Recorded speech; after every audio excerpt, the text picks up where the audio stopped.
I'm Abigail Thompson, 32, and I never imagined my father's birthday celebration would become the night my family finally learned the truth about my success. For years, my parents and sister Stephanie dismissed my career aspirations, believing I'd never amount to anything significant. They had no idea I owned the luxury hotel where we stood, until that moment when my sister physically blocked me from entering, claiming I couldn't afford such an upscale establishment. My mother's whisper, "Don't embarrass us," still echoed as my security chief approached. If you're watching this, drop a comment letting me know where you're viewing from. Hit that like button and subscribe if you've ever been underestimated by the people who should believe in you most. Now, let me take you back to where it all began. Growing up in suburban Minneapolis, I was always the odd one out in my family. My parents, Richard and Diana Thompson, ran a moderately successful accounting firm, providing us with a comfortable upper-middle-class lifestyle. My sister Stephanie, 2 years younger than me, became the golden child almost from birth. She was conventionally pretty, socially adept, and excelled at the things my parents valued, maintaining appearances, following traditional paths, and never rocking the boat. I, on the other hand, was more introverted and ambitious in ways my family couldn't understand. While Stephanie joined the cheerleading squad and dated the football captain, I started a small business selling customized planners to students when I was 16. My parents saw it as a cute hobby at best, a distraction from real studies at worst. "Abigail, why can't you focus on something practical?" my mother would ask whenever she found me working on business plans late at night. "Look at your sister. She's applying to all the right colleges, making connections. That's how you get ahead in life." The dismissal of my entrepreneurial spirit became a constant theme. When I announced I wanted to study hospitality management and business instead of accounting or law, my father's disappointment was palpable. "That's not a real degree, Abby," he said during a tense dinner. "Hotels? You want to be what, a glorified housekeeper? We didn't raise you to aim so low." Despite their disapproval, I held firm. I had to pay my own way through college while my parents covered every expense for Stephanie's business degree at an Ivy League school. I worked 3 jobs, morning shifts at a hotel front desk, afternoon classes, and evening waitressing at an upscale restaurant. Those years were exhausting but educational in ways my formal studies couldn't match. During my junior year, I met Rachel Winters, a hospitality management professor who became my mentor. She recognized something in me that my family never did: raw determination and a natural talent for identifying overlooked opportunities in the luxury market. "You have an eye for potential, Abigail," Rachel told me after I presented a business case study that impressed her. "Most students see properties as they are. You see what they could become." With Rachel's guidance, I secured an internship at the Meridian Hotel Group during my senior year. While most interns fetched coffee and made copies, I spent every spare moment studying their business model, identifying inefficiencies, and quietly drafting improvement proposals that I never expected anyone to read. 3 months in, I left one of my analysis reports on the desk of James Harrison, the regional director. I'd meant to grab it before he returned from lunch, but he found it first. The next day, I was called into his office, certain I was about to be fired for overstepping. Instead, James offered me a junior management position upon graduation. "This analysis is better than what I get from consultants I pay thousands," he said, tapping my report. "We need people who think like you." When I called my parents with the news, their response was lukewarm at best. "Well, at least you'll have steady employment," my mother said. "Though management trainee isn't exactly executive material." Stephanie just got offered a junior analyst position at Goldman Sachs, you know. I stopped sharing my career milestones after that. They didn't know when I was promoted to hotel manager at 26, or when I developed a guest loyalty program that increased the Meridian Group's revenue by 15%. They certainly didn't know when I left to start my own boutique hotel consulting firm at 28, or when I secured enough investors to purchase my first struggling property a year later. The Athena Hotel had been a fated five-star establishment, losing money for years before I acquired it. I renovated extensively, rebranded brilliantly, and turned it into the most exclusive boutique hotel in Minneapolis within 18 months. My second property followed 6 months later. By my 32nd birthday, I owned a small but prestigious collection of luxury hotels across the Midwest, with the flagship Athena being my crown jewel and personal residence. I maintained the penthouse suite as my home. My parents and Stephanie remained oblivious to all of this. In their minds, I was still struggling in some middle management hotel position, barely making ends meet. I never corrected them, partly because they never asked, and partly because their assumptions revealed more about them than they did about me. As for my personal life, I kept that separate from family as well. My closest friend became Michael Chin, the brilliant security chief I hired for the Athena. A former military intelligence officer with a degree in cybersecurity, Michael quickly became my most trusted confidant and right-hand man in all business matters. We developed a friendship built on mutual respect and a shared vision for what exceptional service truly meant. I dated occasionally, but my focus remained primarily on building my business empire. The hotels became my children, my staff my extended family. The irony wasn't lost on me that I'd created the very thing my biological family had failed to provide, a supportive environment where achievement was recognized and celebrated. This was the backdrop against which my father's 60th birthday approached. I hadn't been home for a family gathering in nearly 2 years, making excuses about work commitments that weren't entirely untrue. But this milestone seemed important enough to warrant an appearance. And perhaps, I thought, an opportunity to finally bridge the gap between the person my family thought I was and the woman I'd become. What I didn't anticipate was just how wide that gap had grown, or how spectacularly it would collapse on the night of my father's birthday celebration. 2 months before my father's 60th birthday, I received a group text from my mother. Planning surprise dinner for Dad's 60th, looking at Giovanni's or the Athena Hotel restaurant. Thoughts? I nearly dropped my phone. The Athena, my Athena, was on her shortlist. For a moment, I considered telling them the truth right then, but something held me back. Perhaps it was years of conditioning, or maybe an unexpected opportunity for a more meaningful revelation. The Athena has a great reputation, I texted back casually. Their private dining room is supposed to be exceptional. It's very expensive, my mother replied. Probably out of our budget. And yours, obviously. That stung, but I was used to it. I could help with costs, I offered. We don't need charity, Abigail.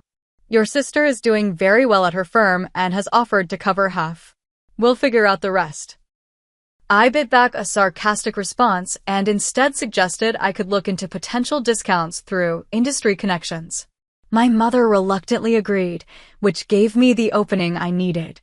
That afternoon, I called my general manager at the Athena, Jackson Porter. Jackson, my family is planning my father's birthday dinner at our restaurant next month. They have no idea I own the place. Seriously? Jackson laughed. That's either cosmic irony or fantastic timing. A bit of both. Here's what I need. They'll call to make a reservation for the Thompson party. Give them our best private dining room, the Winston Suite. Full service, premium everything, but when they ask for the price, quote them exactly half of the actual cost. I'll cover the difference anonymously. And should we acknowledge you as the owner when you arrive? Jackson asked. I paused, considering this crucial detail. No. Treat me like any other guest initially. I'll find the right moment to reveal the truth. Over the next few weeks, I monitored the reservation process from afar. My mother called multiple times, haggling over details and questioning the surprisingly reasonable rate for such a prestigious venue. My executive chef developed a special menu, and I arranged for my father's favorite wines to be served throughout the evening. A week before the event, my sister Stephanie called me directly, something that rarely happened. So you're actually coming to Dad's birthday? She sounded skeptical. Of course. It's an important milestone. Mom says you got some kind of discount at the Athena. How exactly did you manage that? It's not like you're a VIP guest there. The perfect opportunity to come clean presented itself, but again, I hesitated. Something about Stephanie's tone, the assumption of my insignificance, made me want to wait for a more dramatic revelation. I've done some consulting work for hotel groups, I said vaguely. Industry courtesy. Right. She didn't bother hiding her disbelief. Well, try to dress appropriately. The Athena is pretty upscale. Maybe I can lend you something if you don't have anything suitable. I glanced down at the custom Valentino dress I was wearing for a business meeting and smiled to myself. I'll manage. Just don't embarrass us, she added before hanging up. Those words would prove remarkably ironic in just a few days. The night before the dinner, I received another call, this time from my mother. Abigail, we've had to add a few people to the guest list. The Robertsons, you remember Jim Robertson, your father's golf partner? And the Clarks from the neighborhood association. Oh, and Stephanie's bringing her new boyfriend. He's a junior partner at her firm. Very impressive young man. That sounds fine, I replied. The room can accommodate up to 20 people. How would you know that? My mother's suspicion was immediate. I looked at their website when you mentioned booking there. I recovered quickly. Well, anyway, with the additional guests, we're concerned about the cost. I know you offered to contribute, but we're thinking it might be best if you handle the tip for the servers instead. That way you can participate without stretching your budget too thin. I closed my eyes and counted to 10. Sure, Mom. I'd be happy to take care of the gratuity. Wonderful. And Abigail? Please be punctual. The reservation is at 7 sharp, and you know how your father hates tardiness. After hanging up, I sat in my office overlooking the Minneapolis skyline, contemplating the following evening. Part of me felt childish for not simply telling my family the truth about my success. Another part recognized this as the perfect opportunity to address years of dismissal and disrespect. I called Michael, my security chief, and outlined a plan for the following evening. His deep laugh echoed through the phone. "You're sure about this approach?" he asked. "It's a bit theatrical." "Sometimes a demonstration is more effective than an explanation," I replied. "Besides, they've written their own script for this scenario. I'm just following their lead to its natural conclusion." "As always, I've got your back," Michael assured me. "Tomorrow will certainly be memorable." That night, I slept in my penthouse suite above the Athena, the hotel my family believed I couldn't afford to dine in, let alone own. Tomorrow would indeed change everything, though not in ways any of us could fully anticipate. The evening of my father's birthday arrived with perfect theatrical timing. A light snowfall had begun, dusting the Athena's historic facade with a crystalline glow that highlighted its restored Art Deco details. I'd intentionally arranged to arrive separately from my family, claiming a last-minute work commitment would make me slightly late. In reality, I wanted to observe their entrance from the hotel's security cameras. Dressed in a midnight blue Givenchy gown, simple, elegant, but unmistakably expensive, I sat in my private office adjacent to the main kitchen, watching the monitors as my family arrived 40 minutes early. My mother, wearing what I recognized as her special occasion outfit, a 10-year-old St. John suit she reserved for country club events and weddings, immediately began inspecting everything, from the marble floors to the floral arrangements. My father looked uncomfortable but impressed, straightening his tie repeatedly as he gazed up at the restored ceiling murals I'd commissioned from a renowned artist. Stephanie arrived moments later with her new boyfriend, Derek, both dressed like they were attending a gala rather than a family dinner. She immediately took charge, speaking loudly to the concierge and gesturing dramatically as though she belonged there and was doing everyone a favor by explaining how things should be handled. I watched as Jackson, my GM, personally greeted them and escorted them to the Winston suite, where champagne and appetizers awaited. My mother's surprise was evident even on the small security screen. I'd authorized far more than the reasonable package she'd been quoted. Miss Thompson. My executive chef, Elise, appeared at my office door. Everything is prepared according to your specifications. The wine has been decanting for 3 hours, and we've included your father's favorite bourbon for after dinner. Perfect, Elise. Thank you. I stood, smoothing my dress. I think it's time for me to make my entrance. As planned, I texted Michael to take his position near the hotel's grand entrance. Then I left through my private elevator, exiting the hotel entirely and walking around to approach from the main entrance like any other guest. The timing needed to be precise. I arrived just as the remaining guests were checking in with the front desk. Standing slightly back from the group, I observed as the Robertsons and Clarks were directed toward the private dining room. Just as I prepared to follow them, Stephanie emerged from a hallway, presumably returning from the restroom. Her eyes landed on me, narrowing with immediate judgment. The smile that spread across her face wasn't friendly. It was the same condescending expression I'd seen countless times growing up. Abigail. You actually showed up. She looked me up and down, her gaze lingering on my dress, shoes, and the simple but obviously real diamond earrings I wore. Wow, you borrowed something nice. Hello, Stephanie. You look lovely, I replied, refusing to engage with her implicit criticism. She frowned, perhaps disappointed I hadn't given her more ammunition. Mom was worried you'd back out. Or show up looking like you'd just left work at, wherever it is you're working these days. I'm exactly where I want to be career-wise, I said honestly. Right. She glanced over my shoulder toward the entrance, then her eyes widened. Oh, you didn't. Please tell me you didn't bring a date to Dad's birthday. This is a family event, Abigail. I turned to see Michael entering, impeccable in his tailored suit. Before I could explain he wasn't joining us, my mother appeared beside Stephanie. Abigail, finally. We've been here for ages. She barely looked at me, her attention immediately shifting to Michael. And who is this? We didn't arrange for extra seating. This is, I began, but Michael smoothly interjected. Good evening, Mrs. Thompson. I'm Michael Chin, head of security for the Athena Hotel. I just needed a brief word with Ms. Thompson.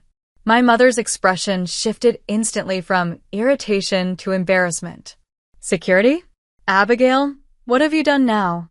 Before I could respond, Stephanie stepped directly in front of me, physically blocking my path toward the restaurant as though preventing me from fleeing. Is there a problem with her reservation? Stephanie asked Michael, speaking about me as if I weren't present. We can cover her portion if that's the issue. My mother moved closer, her voice dropping to that particular whisper that somehow carried perfectly despite its lowered volume. Abigail, don't embarrass the family. If you're having financial problems again, you should have said something before coming to a place like this. The lobby had grown quiet, with several guests and staff pausing to observe the unfolding drama. Jackson had appeared near the restaurant entrance, watching with barely concealed amusement. He caught my eye, raising an eyebrow in question. I gave him an almost imperceptible nod. Actually, Michael said, his professional tone unwavering, I wanted to inform Ms. Thompson that her special requests for the evening have been arranged according to her specifications. Special requests? My mother looked confused. What special requests? Stephanie rolled her eyes. Mom, she probably asked for the cheapest wine option or something. Can we please go back to the party?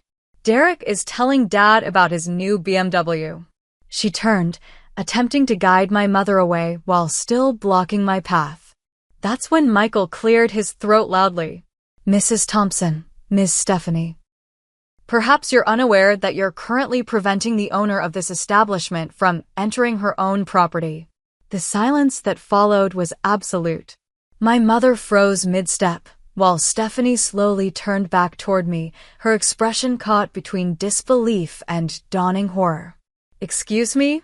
My mother finally managed.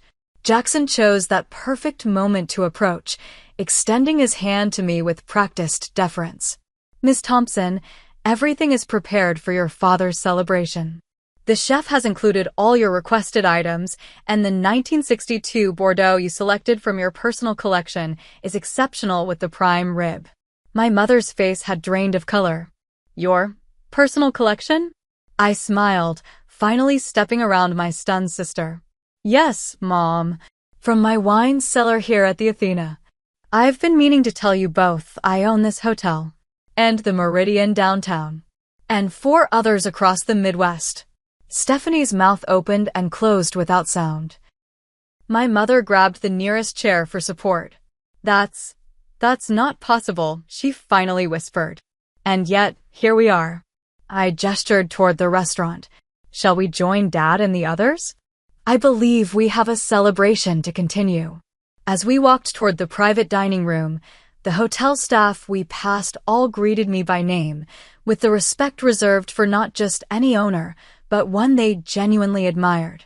The whispered, "Good evening, Ms. Thompson," and "Lovely to see you, Ms. Thompson," created a symphony of recognition that made denial impossible. Just before entering the Winston suite, Stephanie grabbed my arm, her fingers digging in painfully. "Why didn't you tell us?" she hissed, her earlier confidence completely evaporated.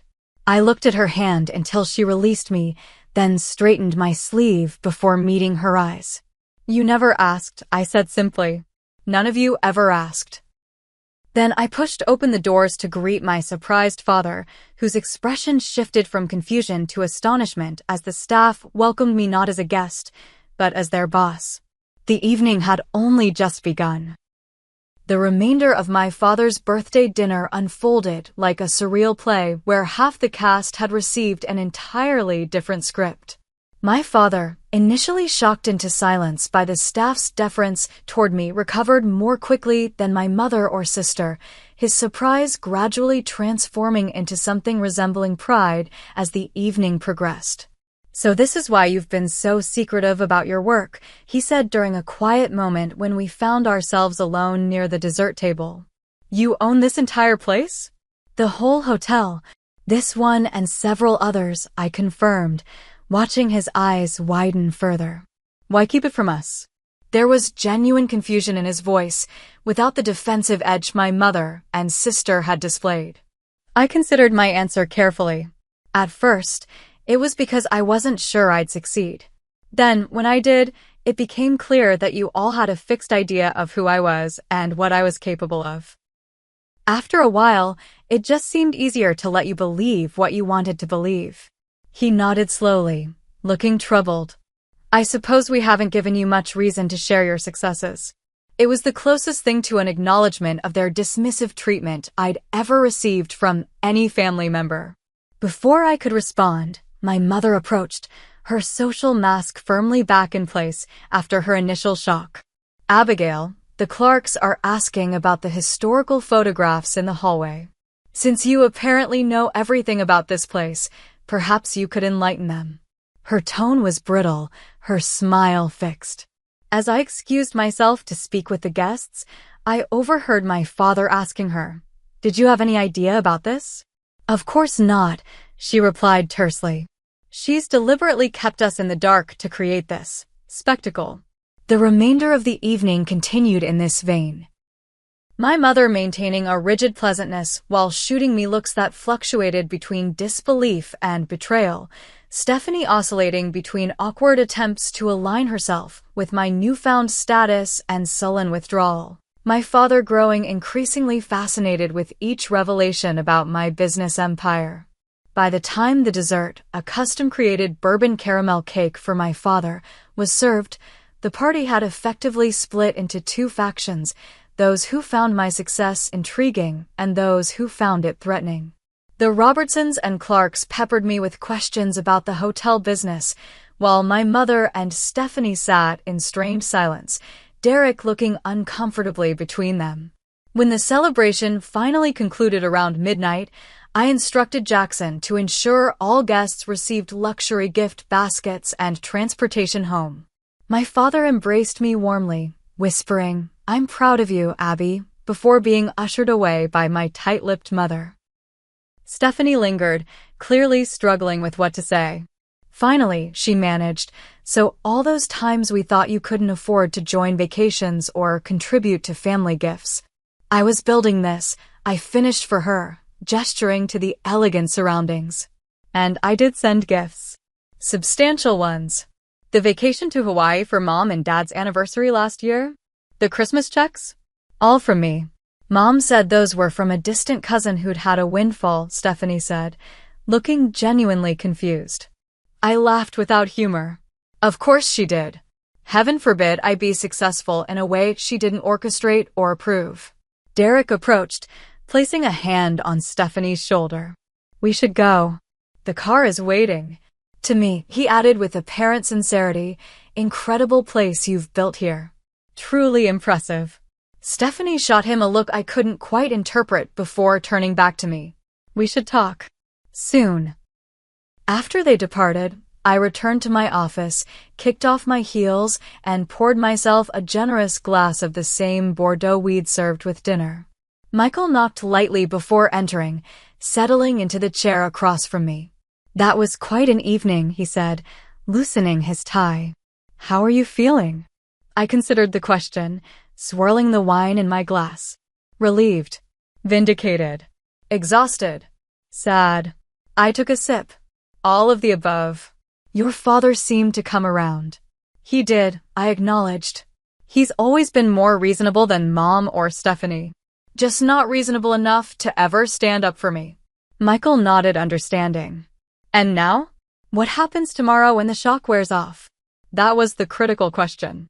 The revelation of my success had been dramatic and satisfying in the moment, but I knew enough about family dynamics to recognize this was just the beginning of a complicated renegotiation of relationships and expectations.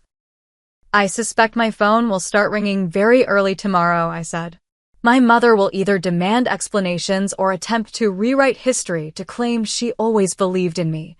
Stephanie will likely vacillate between resentment and attempts to capitalize on her connection to me. And you'll respond how? I set down my glass, suddenly certain of my next steps. I'm going to set boundaries clear, firm boundaries for the first time in my life. This isn't about revenge or gloating. It's about establishing the respect I should have had all along.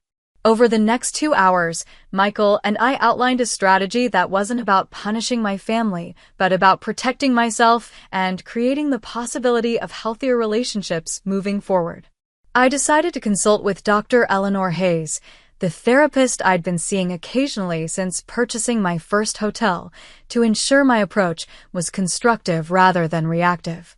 As predicted, my phone began ringing at 7:03 the next morning. My mother. I let it go to voicemail. A text from Stephanie followed immediately. We need to talk. Can I come by your hotel today? I responded to neither immediately, instead calling Dr. Hayes to schedule an emergency session that afternoon. By the time I arrived at her office overlooking Loring Park, I had 17 missed calls, 23 text messages, and an email from my father that simply read, "I owe you an apology." Many apologies. When you're ready to talk, I'm ready to listen. That email, so different from my mother's demanding voicemails and Stephanie's alternately accusatory and ingratiating texts, gave me hope that at least one relationship might be salvageable. The question isn't whether you should forgive them, Dr. Hayes said after I recounted the previous evening's events. The question is what kind of relationship you want moving forward and what boundaries need to be in place to make that relationship healthy for you. By the end of our session, I had clarity about my next steps. This wasn't about punishment or revenge. It wasn't even about forcing acknowledgement of past slights. It was about creating a new dynamic where my autonomy and achievements were respected and where old patterns of dismissal and diminishment could not continue. I returned to the Athena that evening and instructed the front desk to send up any family members who might arrive unannounced. Then I sat in my penthouse living room, overlooking the city I'd conquered on my own terms, and finally returned my father's email with a simple message. I'm ready to talk. Alone. Tomorrow at 2 p.m. in my office at the Athena. It was time to reshape my family relationships as deliberately as I'd built my business empire, with clear vision, firm boundaries, and the unshakable confidence that came from knowing exactly what I was worth. My father arrived for our meeting precisely 10 minutes early, a habit ingrained from decades of client appointments at his accounting firm. Jackson escorted him to my office, where I'd arranged for coffee and my father's favorite cookies from a local bakery. "This is quite a view," he said, gazing out at the Minneapolis skyline from my floor-to-ceiling windows. He seemed smaller somehow, less intimidating than the larger-than-life figure of my childhood. "It's why I chose this office," I replied, gesturing for him to sit. I wanted to be reminded daily of what I was building.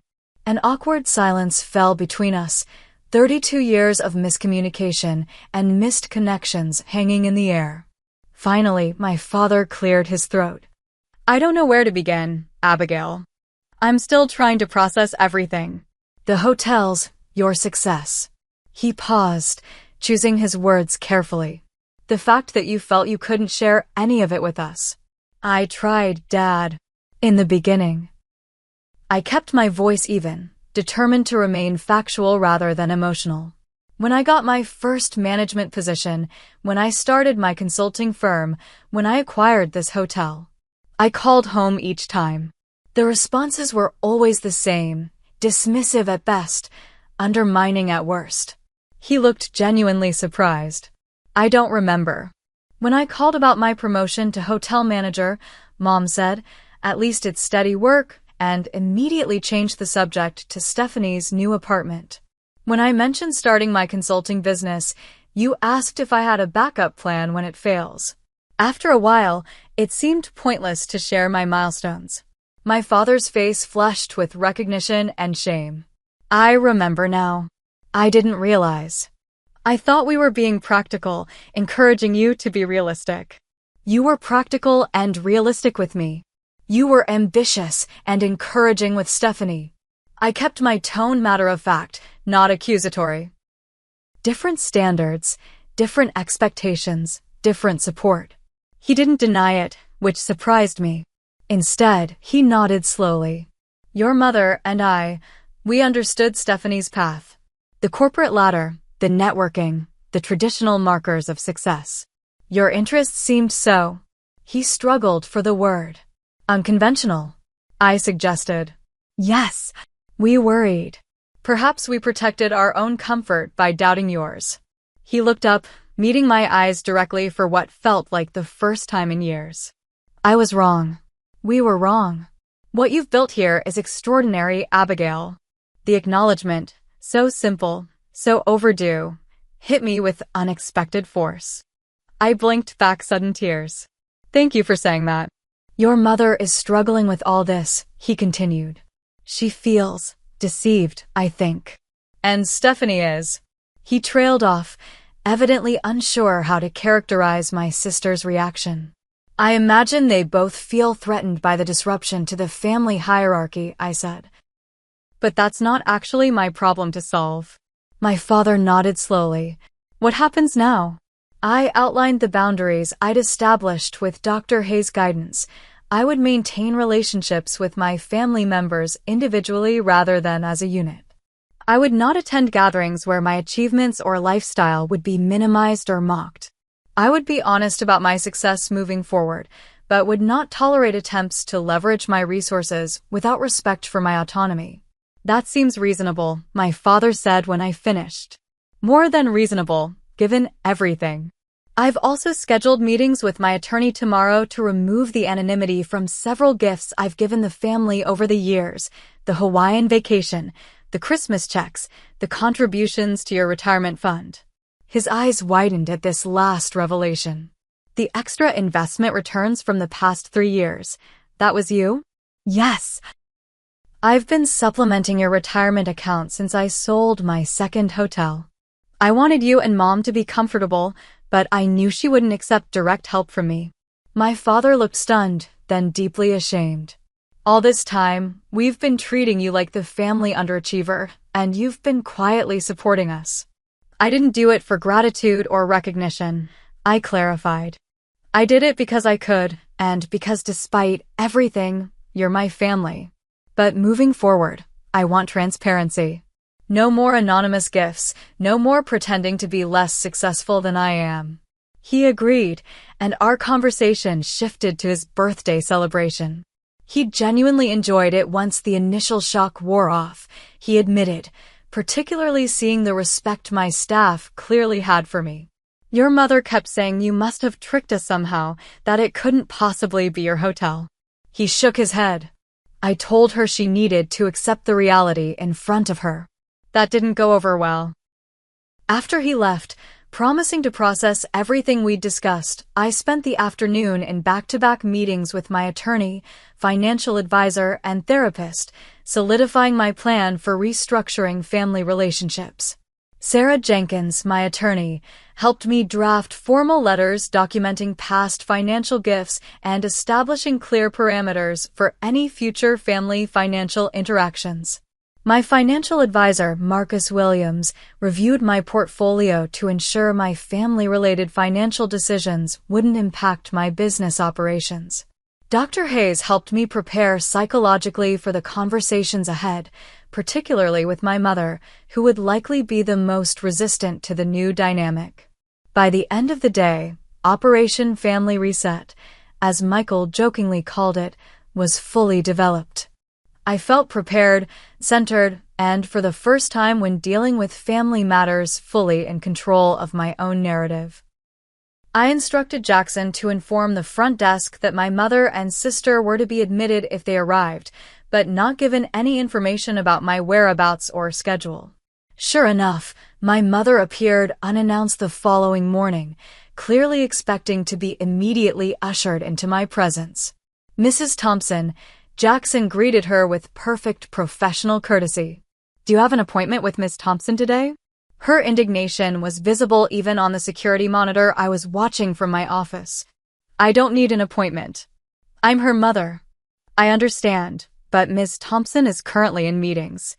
I'd be happy to check her availability later today or schedule something for tomorrow.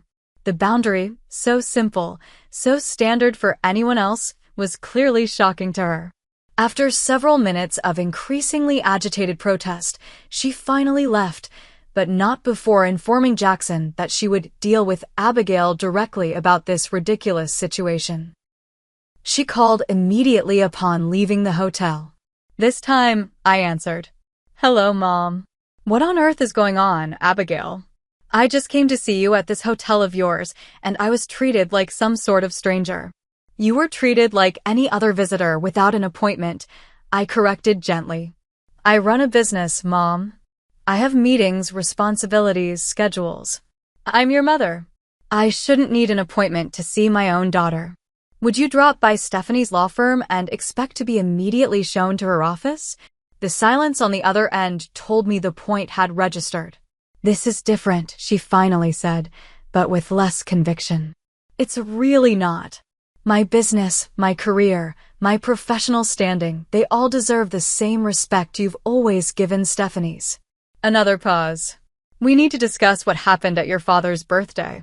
As a family, I'm happy to talk with you, Mom. But not until you're ready to acknowledge some uncomfortable truths about how you've treated me and my career choices over the years." "This isn't about." "It's exactly about that," I interrupted firmly.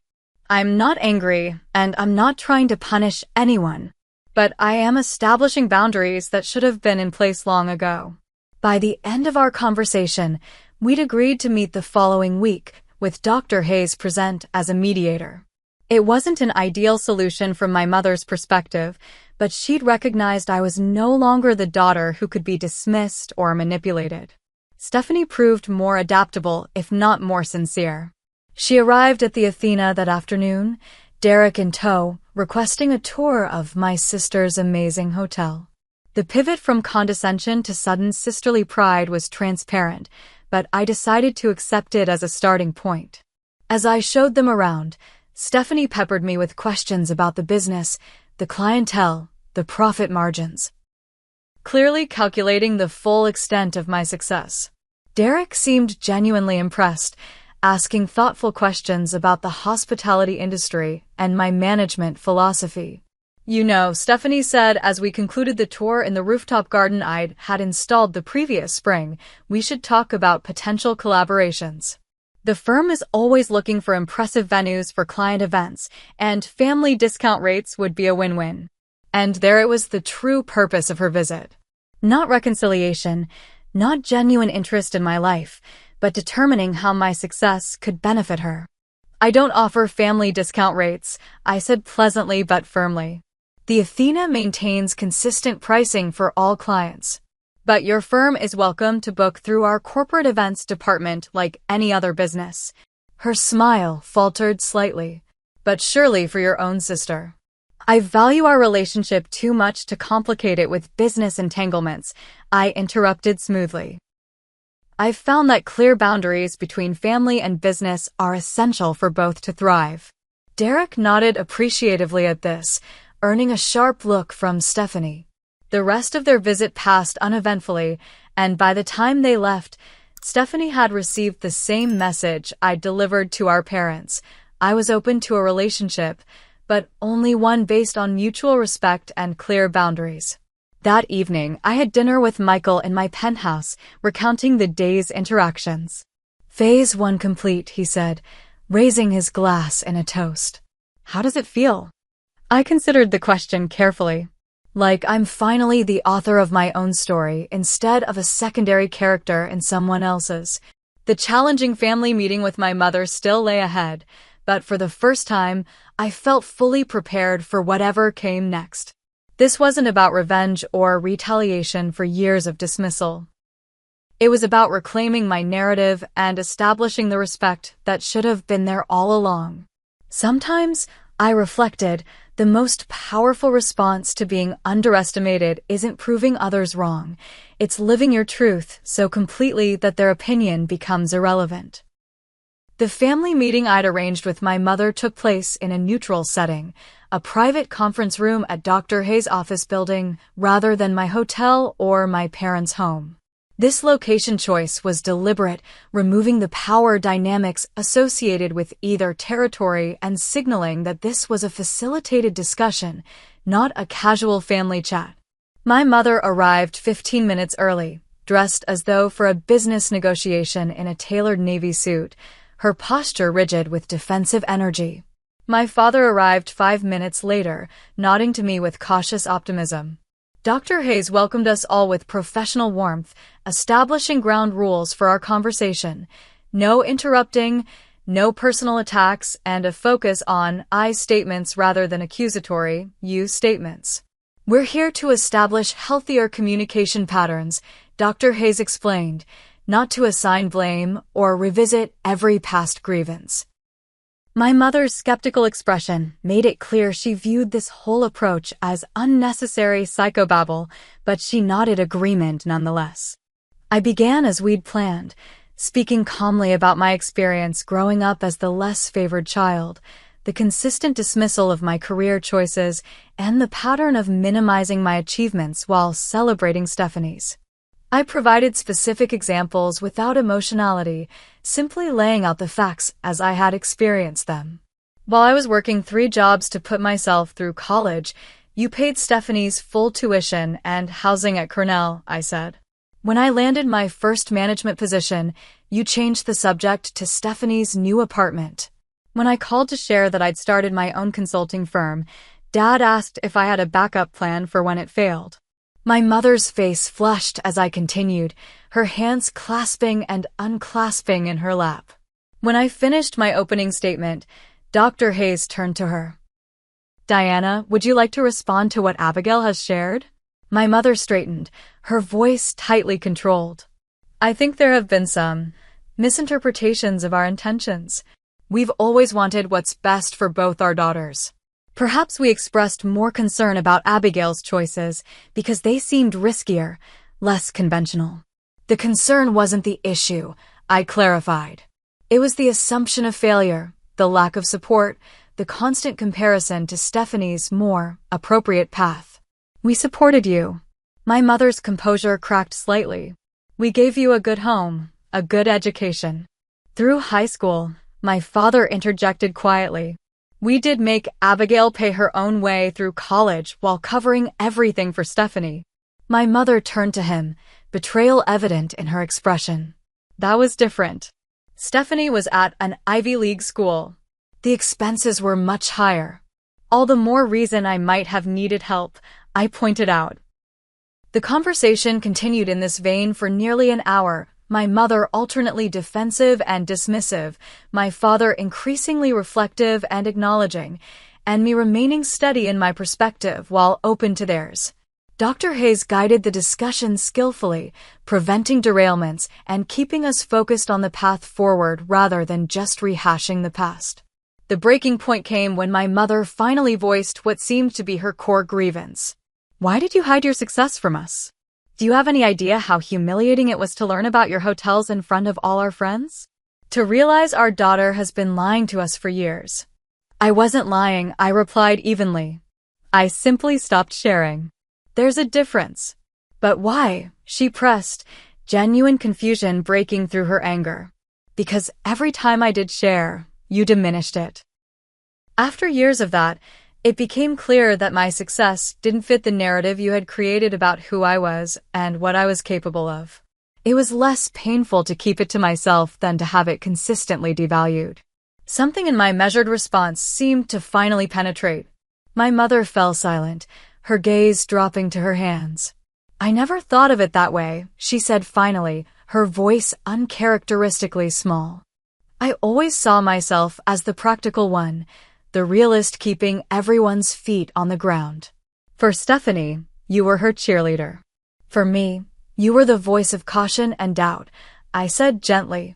Both daughters needed both responses at different times. My father reached for my mother's hand, squeezing it gently. She's right, Diana. We've treated them differently from the beginning. We've expected Abigail to fail and Stephanie to succeed, and both have fulfilled our expectations. Stephanie by following our approved path, and Abigail by succeeding despite our lack of faith in her. The admission, so simple, so profound, hung in the air between us. My mother's eyes filled with tears, something I'd rarely witnessed in my life. I don't know how to fix this, she admitted. It starts with acknowledgement, Dr. Hayes offered. Which you've begun today. And it continues with new patterns of interaction moving forward. We spent the next hour outlining these new patterns. My parents would respect my professional boundaries, acknowledge my achievements without qualification, and cease comparing my path to Stephanie's. I would maintain honesty about my life and success rather than withdrawal. We would build a relationship based on who we actually were rather than outdated family roles and expectations. And Stephanie? My mother asked eventually. She's struggling with all this too. My relationship with Stephanie is separate, I explained. We'll need to find our own path forward. As the session concluded, Dr. Hayes suggested we take a week to process everything before our next meeting. My father hugged me warmly as we prepared to leave. My mother, after a moment's hesitation, approached more cautiously. Your hotel is beautiful, she said, the compliment clearly difficult for her.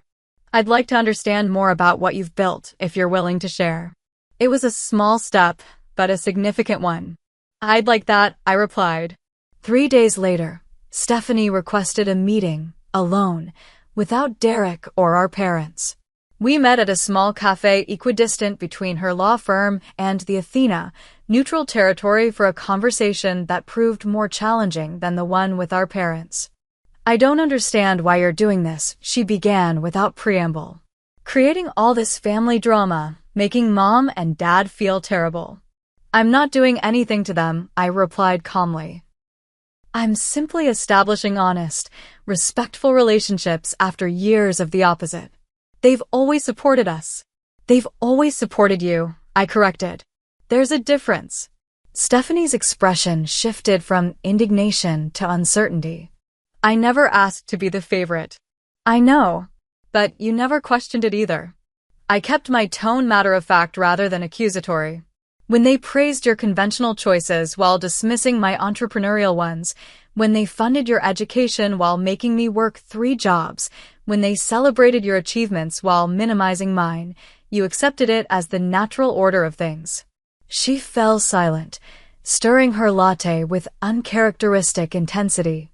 I didn't realize how different things were for you, she finally admitted.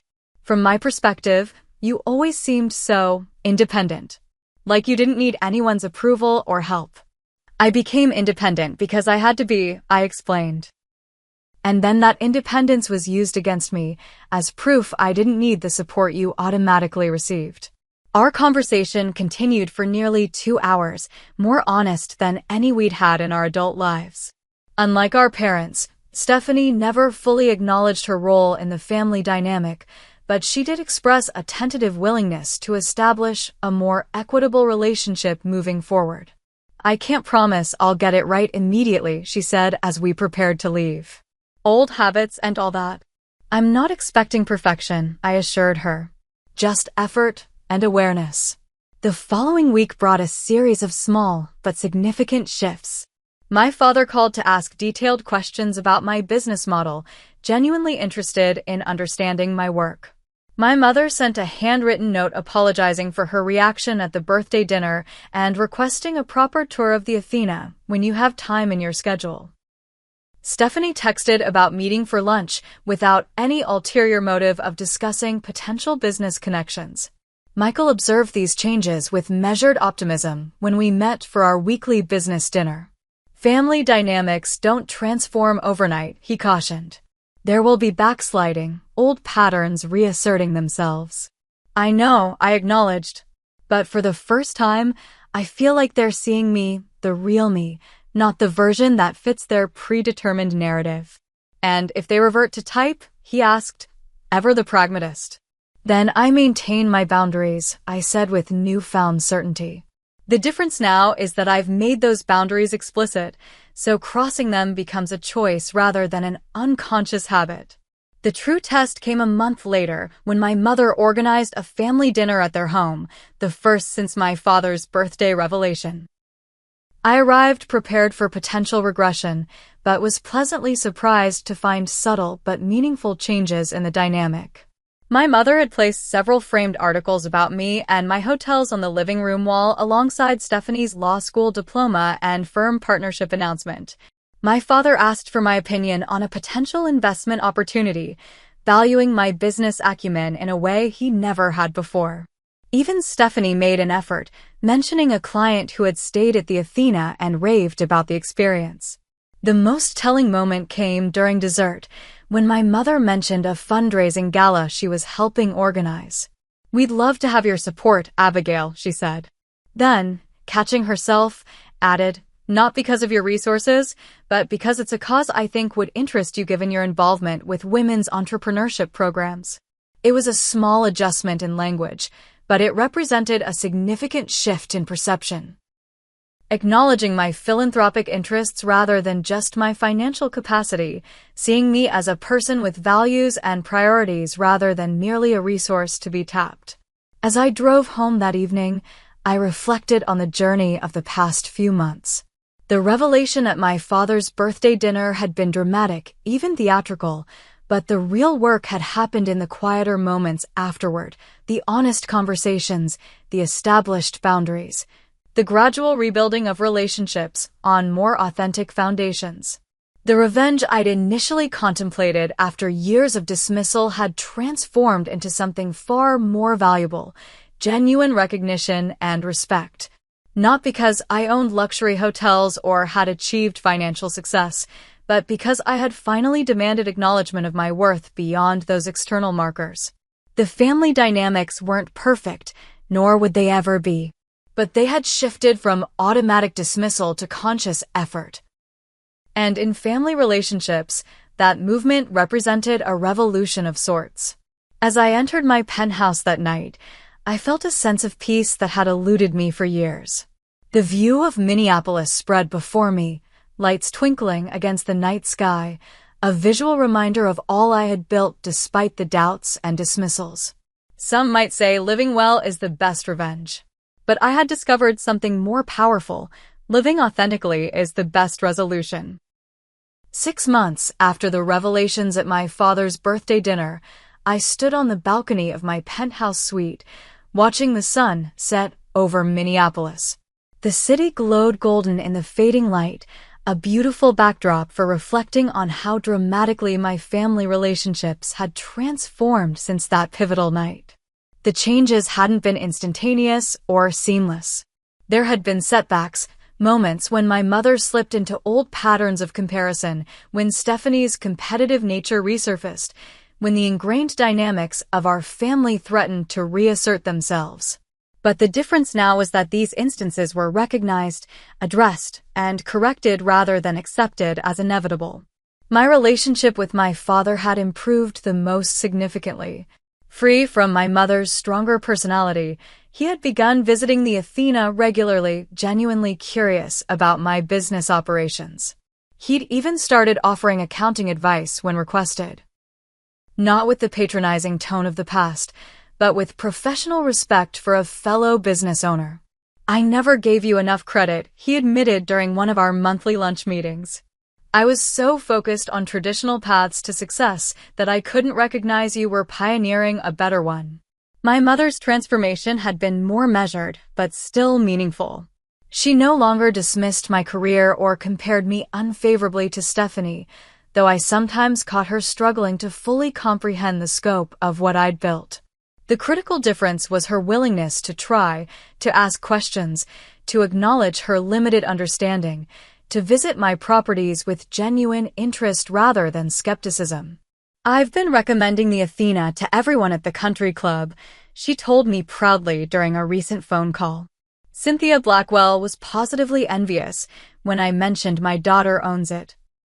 There was still an element of vicarious pride in her support, but I'd come to accept that perfect understanding might be beyond our reach. The improvement from dismissal to imperfect support represented significant progress. Stephanie and I had established a more honest, if sometimes awkward, relationship. The competitive dynamic hadn't disappeared entirely, but acknowledging it had diminished its power. We'd even collaborated on a charity event hosted at the AITA, combining her legal connections with my hospitality expertise, a partnership that would have been unimaginable a year earlier. "We make a good team when we're not trying to outdo each other," she'd observed after the successful fundraiser. "We always could have," I'd replied. "We just never gave ourselves the chance." Beyond family relationships, my professional life had continued to flourish. I'd acquired 2 additional properties in the past 6 months, expanding my portfolio to 9 luxury hotels across the Midwest. Michael had been promoted to Chief Operations Officer for the entire group, overseeing security and guest experience across all locations. Perhaps most significantly, I'd established the Thompson Women in Hospitality Foundation, providing scholarships and mentorship to young women pursuing careers in the industry. The foundation's first class of 10 scholarship recipients had begun their programs that fall, each paired with successful women mentors from various aspects of the hospitality field. "You're creating the support system you never had," Dr. Hayes observed during one of our now monthly check-in sessions. "Turning personal disappointment into structural change," I agreed. "It feels more constructive than just being angry about the past." My personal life had evolved as well. After years of prioritizing my career above all else, I'd begun dating James Bennett, an architectural restoration specialist I'd met during the renovation of my Chicago property. Unlike previous relationships that had failed due to my work commitments, James understood the demands of building something meaningful and brought his own passion to the table. "Balance isn't about equal time," he'd said during our 3rd date. "It's about equal respect for what matters to each person." That philosophy had allowed our relationship to flourish alongside my business responsibilities, neither demanding precedence over the other.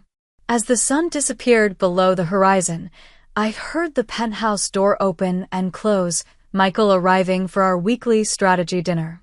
"Contemplating your empire?" he asked, joining me on the balcony with 2 glasses of wine. "Contemplating the journey," I corrected, accepting the offered glass. "Professional and personal. Any regrets about how it all unfolded?" he asked. The dramatic revelation rather than a quieter approach? I considered this question carefully. I think the drama was necessary. My family had spent decades comfortably dismissing me. Comfort needed to be disrupted before real change could begin. Michael nodded. Speaking of family, your mother called the front desk today. She actually made an appointment to see you next week rather than demanding immediate access. I laughed. Progress comes in many forms. Later that evening, after reviewing expansion plans and operational reports with Michael, I checked my email to find a message from my father. He'd attached an article about female entrepreneurs in the hospitality industry that had featured me prominently. So proud of what you've built, his message read. Not just the hotels, but the foundation, the mentorship programs, all of it. You've created success on your own terms, which is far more impressive than following someone else's blueprint. Stephanie and I were talking yesterday about how your approach to business has inspired her to consider more creative directions in her legal career. You've influenced all of us more than you know. The message brought unexpected tears to my eyes, not from sadness or lingering hurt, but from the simple power of finally being seen and valued for exactly who I was. The truth I discovered over these months was that revenge, in its traditional sense, had never been what I truly wanted. The fantasy of making my family regret their dismissal had been satisfying and abstract, but the reality of building healthier relationships had proven far more fulfilling than any moment of vindication. What I'd really sought wasn't their regret, but their recognition, not of my material success, but of my worth as an individual with valid choices and achievements. That recognition had finally come, imperfectly but genuinely, not because I'd forced it through dramatic revelation, but because I'd created space for it through honest communication and firm boundaries. The greatest revenge against those who underestimate you isn't making them sorry. It's making their opinion irrelevant to your sense of self-worth. My family's validation, now freely given, was welcome but no longer necessary. I had built that validation from within, brick by brick, alongside the hotels that stood as physical manifestations of my vision and determination. As I prepared for bed that night, I thought about the young women in my foundation program, many of whom faced their own struggles with doubt and dismissal. The most valuable thing I could offer them wasn't just financial support or professional connections, but the understanding that other people's limitations should never become their own. Have you ever been underestimated by the people who should have believed in you most? How did you respond, with anger, withdrawal, or determination to prove them wrong? Drop a comment below with your experience, and don't forget to like, subscribe, and share this video if my story resonated with you. Sometimes the most powerful lessons come from our most painful experiences, and I'm grateful to each of you for allowing me to share mine. Until next time, remember that true success isn't measured by others' recognition, but by the life you build on your own terms.